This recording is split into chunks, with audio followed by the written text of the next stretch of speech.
Olá, ouvintes da Mutante Rádio. Eu sou a Desirê Veiga, do programa Hora Folk, e essa é uma edição especial do Drops Hora Folk, trazendo um convidado também especial que vai estrelar a edição do programa dessa sexta-feira.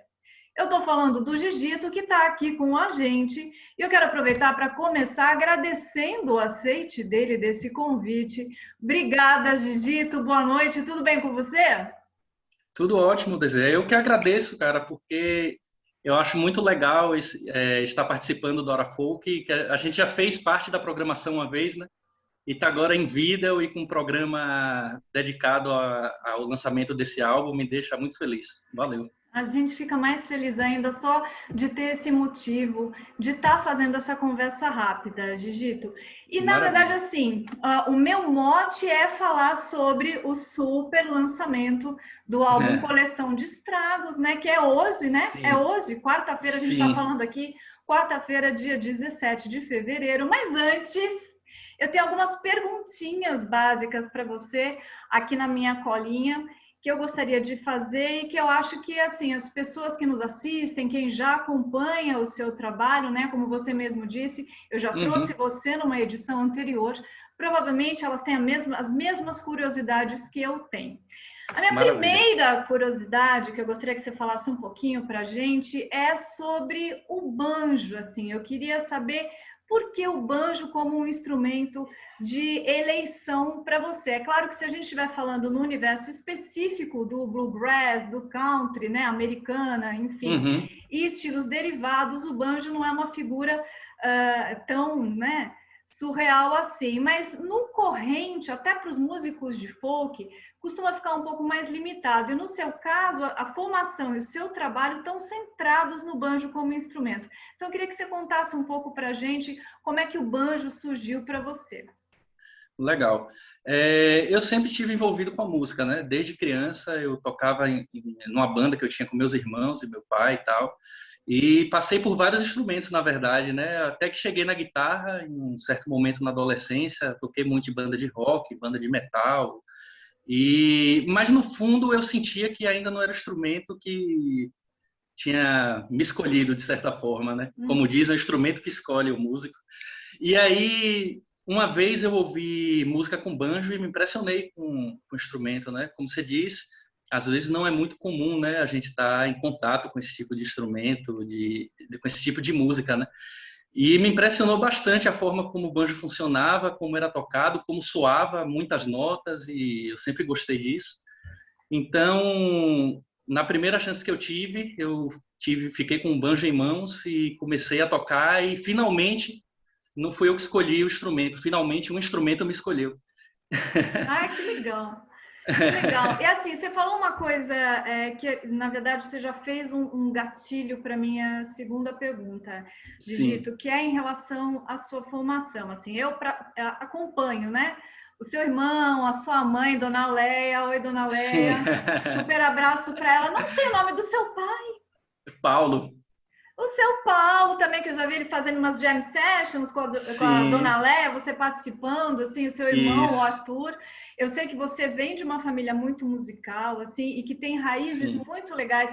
Você falou dessa questão de banda de rock, assim, você já teve alguns cabelos, né? Eu vi algumas fotos do Tantão também, sim, do seu irmão Arthur, todos de preto, assim, umas bandas, né, meu? sim. Power, assim, meio black, meio do metal. Você já teve um cabelão, já teve um mullet, né? Já tive o mullet também. Já teve o mullet, né? Só Agora você que tá. meu cabelo tá cada vez caindo mais, então eu tinha um cabelão na cintura, fui pro mullet e agora tá assim na estante, eu tô careca. E não tem problema, assim. Agora você tá com esse bigodão. Eu É, sempre, sempre lembro do Leão Marinho do Pica-Pau, sabe aquele sim, personagem, né? Leôncio, Isso, o Leôncio. Leôncio, bigodão do Leôncio. A gente ainda vai Pronto. lançar moda com esse bigode. Sim. Você me aguarde, né? Já te adiantei. Maravilha, sim. Mas assim, eu sei que você realmente, igual você falou, tem uma família muito musical, e não só musical, mas é uma família artística, porque você vê o Arthur, que é o seu irmão, que Uhum. também faz, às vezes, de baterista, né, a percussão aí no seu projeto, ele pinta muito bem, né, é um Sim, negócio, assim, pra ele caramba. é um virtuoso, né, fez até um retrato seu no seu aniversário desse ano.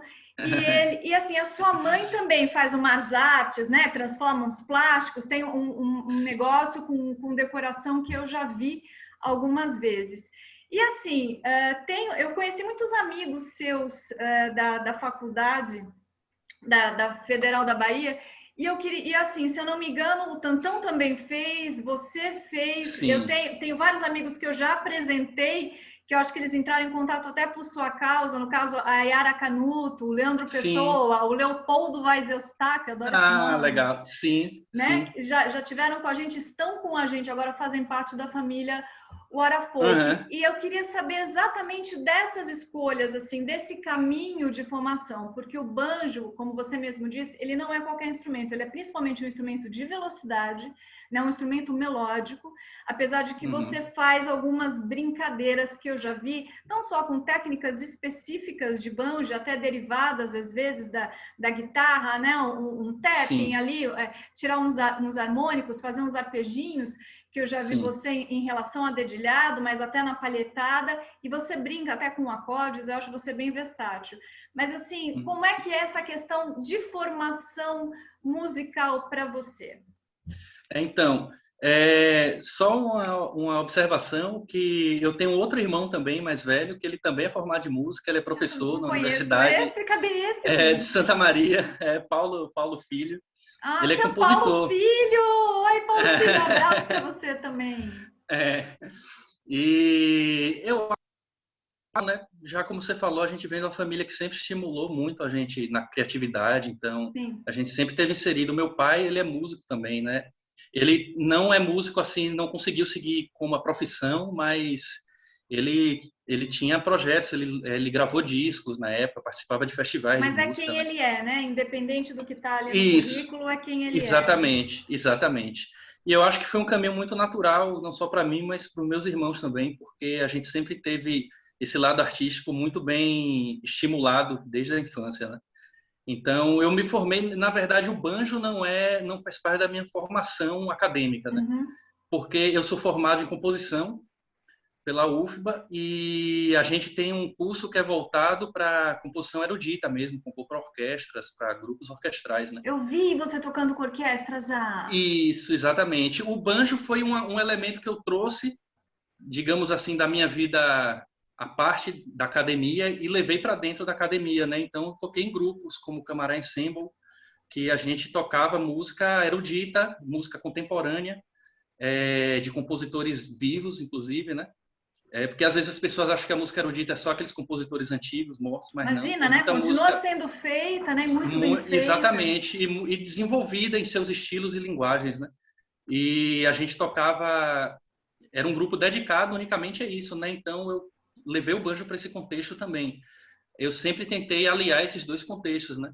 E tento trazer um pouco desse meu conhecimento que eu incorporei ali na academia para mim e tento jogar um pouco também para essa minha prática musical, né? Que não está exatamente aliada ao meu percurso dentro da academia, mas que tem conexões de certa forma. Né? Então de qualquer forma você tem, né, já intimidade com escalas, com leitura de partitura. Isso, exatamente, né? com toda a teoria musical, e eu acho que ter o contato com essa teoria que eu aprendi na academia me fez muito bem na hora de praticar, seja lá qual música for, né? Seja lá qual seja o estilo, o tipo de música. Sim, porque eu não sei, em relação a você, assim, eu tenho alguns axiomas assim que funcionam para mim em termos de crença, né, de caminho na música.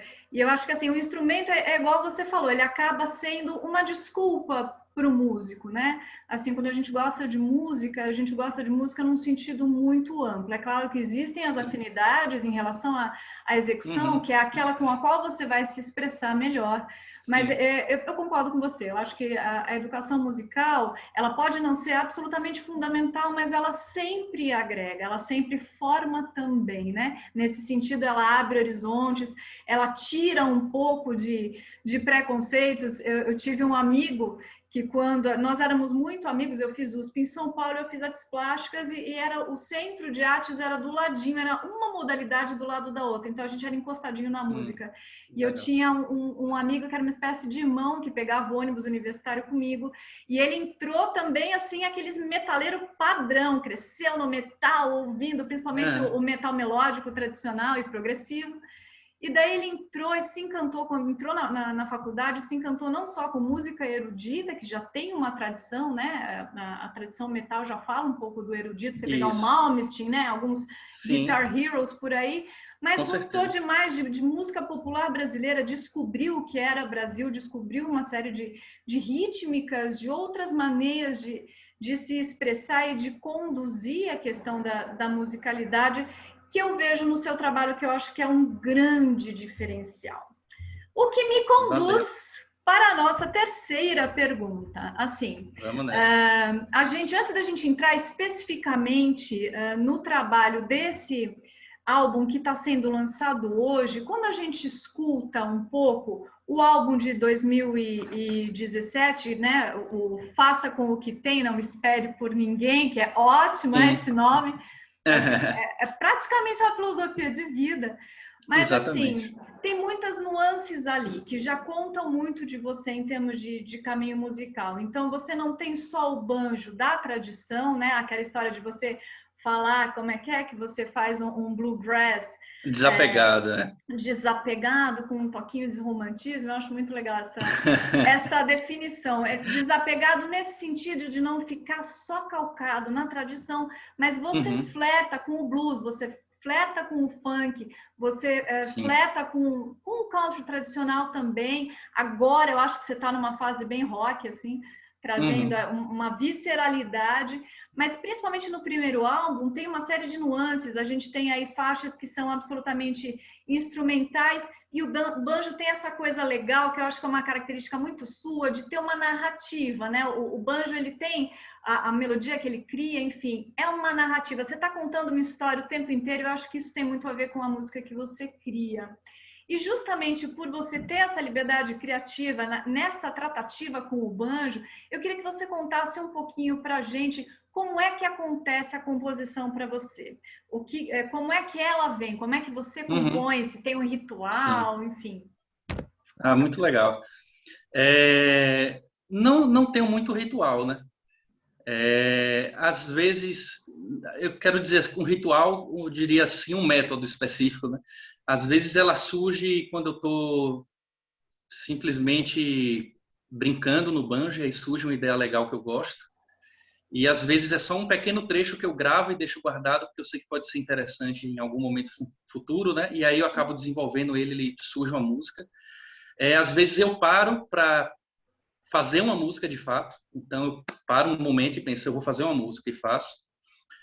Às vezes eu assisto um filme ou leio uma história e eu penso que aquilo pode me inspirar para trazer uma narrativa legal para alguma música. Eu acho a narrativa muito importante, como você falou, né?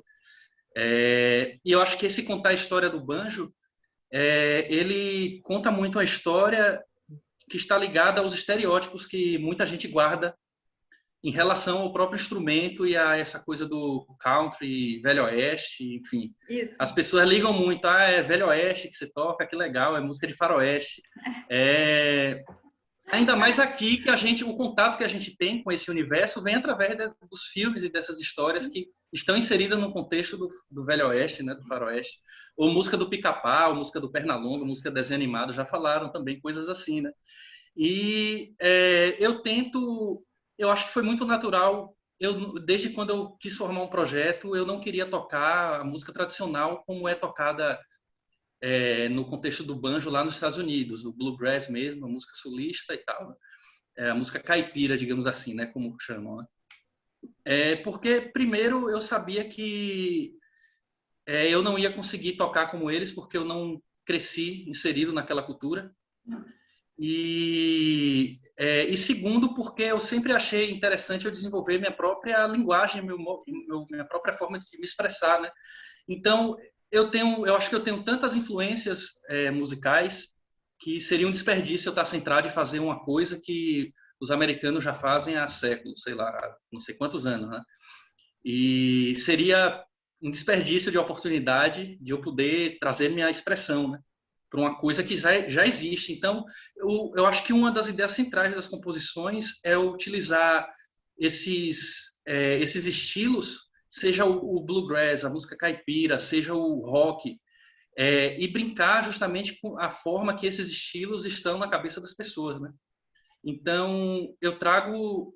Às vezes é um pouco difícil eu acho um pouco difícil de definir algumas músicas, porque realmente você ouve, você sente que tem um pouco de rock ali, um pouco do punk na forma de cantar e de tocar, Sim. mas você sente que tem um pouco do blues. O blues é muito forte assim nas minhas composições, ou um pouco de jazz, assim, uma música vai um pouco mais pro jazz, e tem um pouco do bluegrass também. Então, eu tento jogar isso no caldeirão e dar uma misturada, sabe? Que eu acho que conta um pouquinho, no fim das contas, todas essas narrativas que são cada música, elas estão contando uma narrativa que é minha também, né? Da minha história, pelos contextos que eu já passei na vida. E você consegue, viu? Pelo menos assim, eu posso Que falar bom.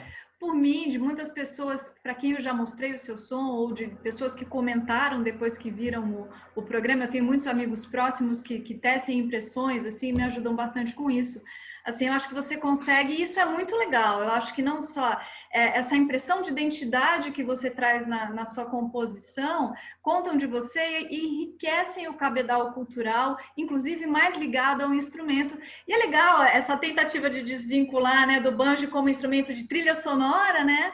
E ele ser o protagonista e realmente contar uma história. E eu acho até, para ir um pouquinho mais longe, Gigito, que é essa sua relação com a narrativa, ela não é qualquer relação, né? Ela tem uma brincadeira, mas ela tem uma crítica muitas vezes, né? Uma crítica social muito grande, uma acidez, ela tem um tom reflexivo, e é uma narrativa que não perde o bom humor, que eu acho que é a maneira como a sua família se comunica muito, assim, né?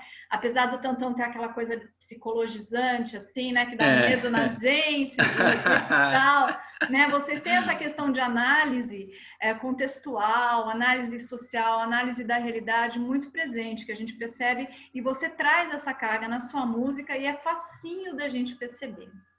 Agora que você... desculpa, não, eu acho isso muito legal, porque eu acho que o humor é um fio que eu tô sempre percorrendo, assim, com muita força, assim.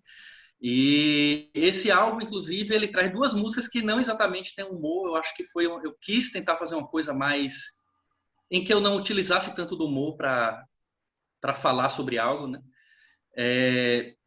Mas é muito forte essa questão do humor no meu estilo, seja de fazer letra ou de pensar as músicas, né? Eu acho que é uma forma que está muito inerente ao meu modo de fazer música, né? Sim, a maneira, o seu modo de se apresentar, inclusive, né? Tem aquelas fotos, eu vi o encarte do álbum, eu tenho um álbum novo! Gente, vale muito a pena, por favor. Dê uma olhadinha depois nas redes sociais, a gente vai falar sobre isso, e garanto o seu, porque vale muito a pena. E tem aquelas fotos de divulgação maravilhosas que as meninas tiraram, assim, e tem sempre muito, né, bom humor, elas são inusitadas, tanto quanto as músicas. Eu tô vendo que Calazans tá ali. É Calazans que fala? Calahans? Tá, isso. Calazans, Essa é qual geração do Calazans, gente? Essa é a quinta geração? A quinta geração? Como assim geração que você fala ele aqui? Porque eu já vi vários dele. Vários Calazans. Não, esse é um só, é porque eu vou mudando a configuração dele. A configuração dele, Ele tá vestido de Gigito hoje, né, gente? Tá, exatamente. Ele tá com seu kit anti-Illuminati. Eu vi. Gente, Calazans ali, Tantão, nos observando, né? Essa figura que acompanha vocês aí do Tantão. É uma carranca, né? É a carranca tradicional da família. Assim, já conheço das redes sociais. E pra você ver como eu acompanho, ó. Você não pode falar. Rapaz, eu tô impressionado. Eu acompanho, Gigito, eu só. Eu tô impressionado. Sempre acompanhando, porque a gente tem que informar as pessoas, informar os ouvintes, e é sempre muito bom. Na verdade, assim, em relação à sua família é um azougue, né, gente? Quisera eu ter nascido numa família assim, abençoada essa família. Você sou muito grato, agradeça muito, assim, pô, que legal, com né? certeza. Um núcleo muito legal de estar, né? De conviver, de se criar, né? Sim, Isso é muito importante, na verdade. com certeza. E agora que você falou isso, né, da maneira como você compõe, dessa questão de como você imprime a sua identidade nas músicas, eu queria saber, assim, esse álbum, o Coleção de Estragos, eu vejo nele um pouco mais de visceralidade do que no álbum anterior, né? Eu vejo essas influências que você citou, o punk, né? Esse background que vocês têm com a música mais pesada, com o rock, também mais presentes. E eu queria, assim, eu sei que vocês fizeram essas composições, até por conta, né, do cenário de pandemia, Sim, de maneira remota, cada um, né, você, o sim, Daniel Iannini, que é o baixista, que também faz, acho que ele isso. também faz voz de vez em quando, né? Sim, E o Tantão, o Arthur Rios, o seu irmão, que fez toda a parte de bateria e percussão, vocês gravaram cada um no seu cantinho e daí depois fizeram esse mix. E eu queria saber, assim, como foi compor e gravar assim, com uhum. esse distanciamento, né, com essa nova demanda que a gente vive aí em nível mundial, e se isso também influenciou essa cara um pouquinho diferente que esse álbum tem, de visceralidade, de ter um pouco mais de peso, assim, apesar de continuar narrativo, mantendo essas características que são a sua identidade mesmo. Sim. Eu acho que para a criação desse álbum a gente usou um método completamente diferente, que a gente nunca tinha feito antes, né? Justamente por essa questão do distanciamento.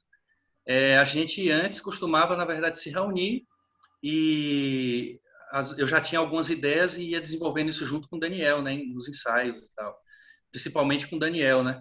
E eu acho que com essa pandemia a gente teve que fazer dessa forma remota, à distância, e aí era basicamente eu tendo as ideias em casa, passando isso para um programa, enviava para Daniel essas ideias registradas nesse programa. Daniel ouvia já, eu já mandava inclusive ideias de arranjo para o baixo e tal, ele fazia algumas adaptações no baixo, me mandava de volta, eu gravava o banjo aqui, voz, enfim, alguns guias para ele gravar o baixo lá. E meu irmão gravava aqui, porque na verdade eu divido o apartamento com meu irmão, né? Então ele gravava a bateria aqui também. E a gente podia gravar junto e Daniel da casa dele. Daniel gravava o baixo lá, me mandava o contrabaixo gravado, eu juntava tudo aqui, fazia todo o processo de mixagem e Olha. do arranjo das músicas, né? Então foi um bate e volta, né? Meio que um ping-pong mesmo, um enviando para o outro depois, Daniel depois enviando para mim. Eu acho que essa foi a grande diferença. E eu acho que fluiu muito melhor do que a gente imaginava. Talvez quando acabar a pandemia a gente vai continuar compondo assim, porque fluiu muito bem. Oh, que bom, né? Porque Mas me olha, tem impressionou um a forma como fator fluiu bem. aí. O Daniel está com vocês há quanto tempo? Ou pelo menos com você há quanto tempo já? Não, tá desde o início. Na verdade, Daniel, a gente tem assim o nome do projeto como Gigito, porque surgiu como uma ideia solo minha e tal. Mas Daniel é um cara que eu acho essencial de estar junto assim para Ele pega, né? fazendo Ele esse capta som as comigo. coisas, né? Ele já entendeu como funcionam as coisas e muito do som que eu desenvolvi no início foi sempre com ele e a gente conseguiu desenvolver muitas coisas juntos, descobrir essa linguagem juntos, na verdade. Então, o Daniel é uma figura, eu acho, bem central também, né, nesse projeto que, apesar de tudo, leva o meu nome, né? O seu E nome, na verdade, o seu o apelido meu, de o meu infância. apelido. Vamos Aí você sabe de esclarecer tudo. os nossos O meu ouvintes. apelido. O meu apelido, não O o meu seu nome, nome o é meu apelido. É Vitor, que né? Vitor Rios. Vitor. Todo mundo me chama de Gita e às vezes eu acho que é até meu nome, é por isso que eu confundo. Né? E aí, o que é que acontece? Eu acho que sim, que esse momento eu não teria como negar que favoreceu a um caminho sonoro de como o álbum está soando e dos arranjos. Eu não sei até que ponto isso foi consciente, mas sem dúvidas eu acho que teve alguns estímulos nesse sentido, não só para como as músicas soam, mas para as letras também. A primeira música que a gente fez foi a Nostradamus, né, que é um apocalipse bem louco, com tudo que tem direito acontecendo. Né? Então, essa música foi totalmente inspirada no É essa que a momento. gente tem que confirmar a idade para ver o vídeo? Essa que teve uma censura? Sim, Né? o YouTube ficou bloqueando o meu vídeo, porque o YouTube agora está pegando pesado nessas questões, né? E aí tinha aqueles sangues, aquelas coisas, eu tive que colocar algumas censuras. E aí essa música foi claramente inspirada naquele momento apocalíptico que foi o início da pandemia. Ela foi composta bem no início da pandemia. Então, era um momento que a gente não sabia o que esperar e eu criei essa imagem, concretizei essa imagem de fim do mundo. Eu acho que combinou com o momento. Eu acho que as músicas e o nome do álbum, que é Coleção de Estragos e que traz essa arte da capa de um carro de ferro velho. Que é linda, né? Ficou linda também. Aquela arte, sim. Essa foto ficou maravilhosa. Eu acho que combinou muito bem. E com a arte do encarte, né? Que tem, no fundo ali, os ferro velho. Então, acho que tudo isso fechou um ciclo conceitual por trás do álbum, né? Por mais que o álbum não esteja falando diretamente sobre esse momento que a gente passa, eu acho que, alegoricamente, ele está, de alguma forma, passando essa mensagem. Não tem como ficar incólume a isso, né, Gigi? Sim. Assim, você fala do começo da pandemia que todo mundo achava que quarentena eram 40 dias mesmo. Que a gente Exato. Eu achei que ia ser 2 semanas. Só. Um tempinho só. Assim. Exato. Você vivendo diferente, separado, fazendo os protocolos, a gente viu que não é assim, né? A gente viu que a gente é muito mais enfim... fugaz e muito mais efêmero ou, enfim, do que a gente imagina, né? Assim, com certeza. Tapa na cara da sociedade. Exato. Então, vamos falar um pouco mais sobre isso. O lançamento oficial é hoje. Para as pessoas que querem ouvir, que querem conseguir o álbum, qual é o caminho? Então, o lançamento ele foi feito hoje, dia 17, a princípio no Bandcamp, né? Plataforma de streaming. Sim. Se você que está ouvindo estiver ouvindo, não, assistindo, na verdade, né? E ouvindo, quiser procurar o álbum, entra no meu Instagram ou acessa ou procura no Bandcamp Gigito, com G, que você vai achar lá o álbum Coleção de Estragos, não só esse, mas como o álbum anterior também. E foi lançado primeiramente no Bandcamp porque, além da pessoa poder ouvir gratuitamente, não tem problema nenhum, ela pode dar um apoio diretamente para a gente, né? Não tem aquele intermédio como é Spotify, de quantidade de ouvidas e tal. Então, a pessoa pode colocar lá, comprar este álbum, ela pode colocar o valor que ela quiser, é um valor em aberto. E comprar o álbum, né? Ela vai receber as músicas, os arquivos da música e o encarte do álbum. Então, tem esse bônus do encarte, que só pode ser conseguido assim por enquanto. E futuramente, depois, a gente vai dar um tempo, a gente vai lançar nas plataformas digitais também. Sim, o antigo tem no SoundCloud, né? Inteirinho, o de 2017. No SoundCloud, sim. Tem no SoundCloud, né? Também, no Bandcamp, e ele tá nas plataformas digitais também, tá? Maravilha! E planos futuros, assim? Eu sei que agora vocês estão focados no lançamento, na divulgação, na publicidade desse novo álbum, mas você já tem alguma coisa delineada no horizonte, assim? Quando esse horizonte também melhorar um pouco, né? A gente está com o horizonte um pouco limitado. Sim. Eu acho que o primeiro plano é sobreviver. Sim, ótimo, esperar a vacina. Quando a vacina chegar, aí vem a segunda parte do plano, que é finalmente a gente poder tocar essas músicas ao vivo, né? Acho que ainda vai ser um retorno lento. Eu não estou com muitas expectativas, para ser sincero, nem para esse ano ainda, que a gente vai poder voltar a fazer shows. Sim. Mas a gente tá louco para fazer shows, ainda mais saudade de fazer um showzinho, né, minha filha? É muito legal, é muito legal. Eu acho que é o que mantém a banda viva. Eu acho que a internet é só um pedaço disso, né? Esse trabalho na internet de lançar o álbum e tal, é só uma parte disso. É no show que você tem contato com as pessoas, que as pessoas lhe dão um retorno imediato ali, né, em tempo real. E é onde a gente também consegue vender nosso merchandising, é onde a gente consegue conversar com as pessoas depois do show. Onde você se testa como músico, né? Sim, com certeza. Você sente o clima, é muito gostoso, sim, né? Sem dúvidas, Então, acho que o próximo plano, depois da gente sobreviver, é justamente esse. A gente finalmente começar os ensaios com essas novas músicas, porque a gente não teve a oportunidade de ensaiar essas músicas em nenhum momento ainda, né? Só foi essa coisa à distância. E a gente, depois desses ensaios, a gente está pronto para voltar a fazer shows. Eu espero. Ai, amém.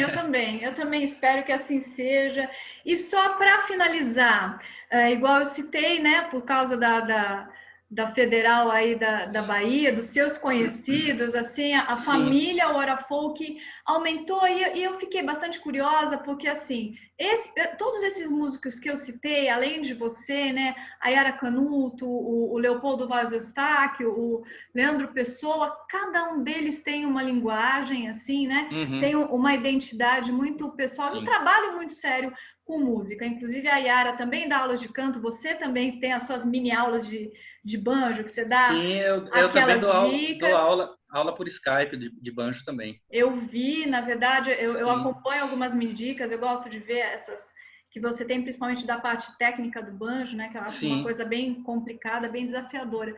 E você acha que, assim, esse é um movimento específico aí da Bahia, de Salvador, ou você acha que a gente começa a ter no Brasil, o que você sente como músico do seu caminho até agora, uma abertura maior para a música autoral, né? E para, enfim, para a composição mesmo com identidade. O que você acha em relação a isso? O que você sente? Sim. Eu não sei se eu tenho capacidade de falar de de um contexto do país inteiro, do Brasil inteiro, né?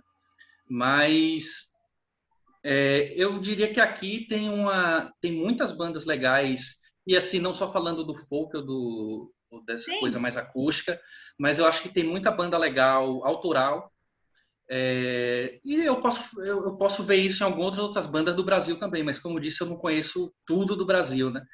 Mas eu acho que essa questão da abertura para o autoral é um desafio muito grande você convencer um público com o seu trabalho né? autoral. Educar um público, né? Sim, é muito difícil, porque o público ele vai para um show esperando muitas vezes ouvir coisas que ele já conhece, né?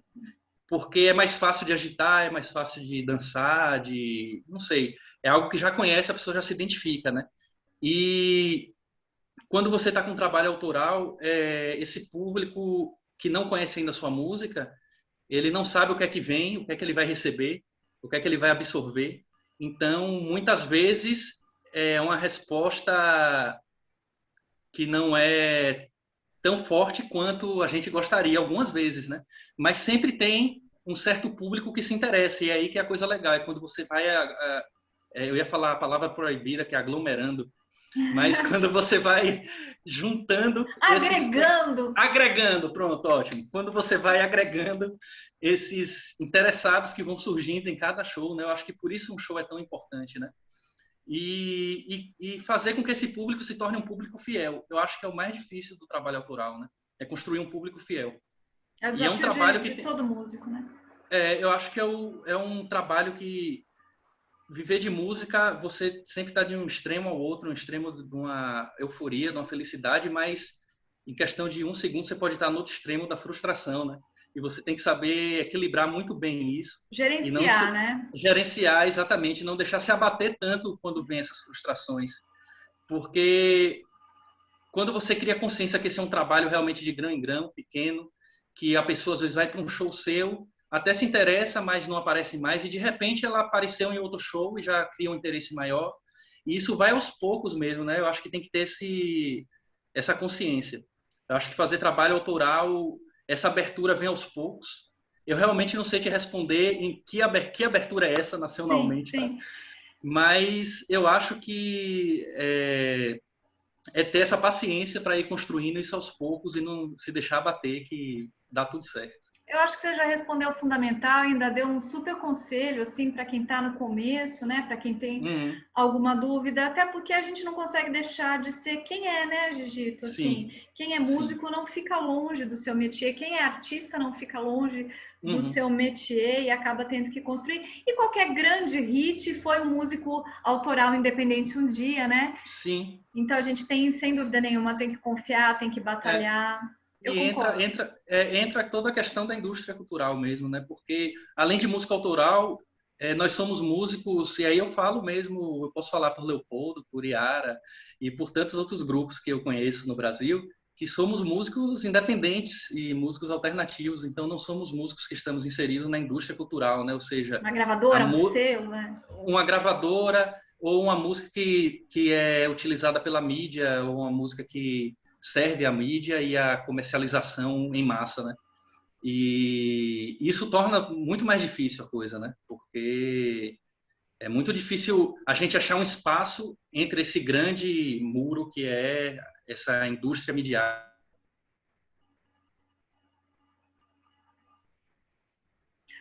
Olha, oi? Tá, tinha travado um pouquinho, mas Deu um freeze, mas sim. o Hora Folk tá aí para isso, viu, Não, Gigi? claro, sem dúvida. Eu acho que o papel dessas mídias alternativas também que vão garimpando esses sons é fundamental, cara. Eu acho de uma importância fundamental, essencial e que a gente tem que valorizar bastante, assim. Na verdade, é igual você falou agora, eu vou puxar a sardinha para o meu lado. Eu acredito que eu posso falar não só pelo Hora Folk, mas por toda a Mutante Rádio, né? Por toda a programação que a gente tem, programação de todos os estilos. A gente tem radialistas, enfim, comunicadores aí de todos os tipos. A nossa grande missão, sem dúvida nenhuma, é publicizar, garantir Uhum, divulgação, dar a conhecer, mas sobretudo, assim, a gente confia muito na música autoral, a gente confia principalmente na música autoral de qualidade, né? Como é o caso aí do seu trabalho, do trabalho. Eu acredito que toda a família Hora uhum, Folk é uma família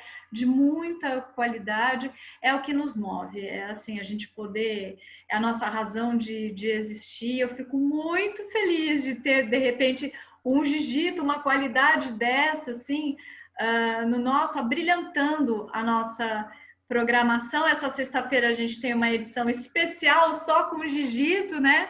Então você aí que está nos assistindo, você aí de casa, de onde você estiver nos assistindo, fique ligados, né? Nessa sexta-feira, às 19 horas, na Mutante Rádio, a gente tem o aplicativo para celular, iPhone, Android, iOS, Android.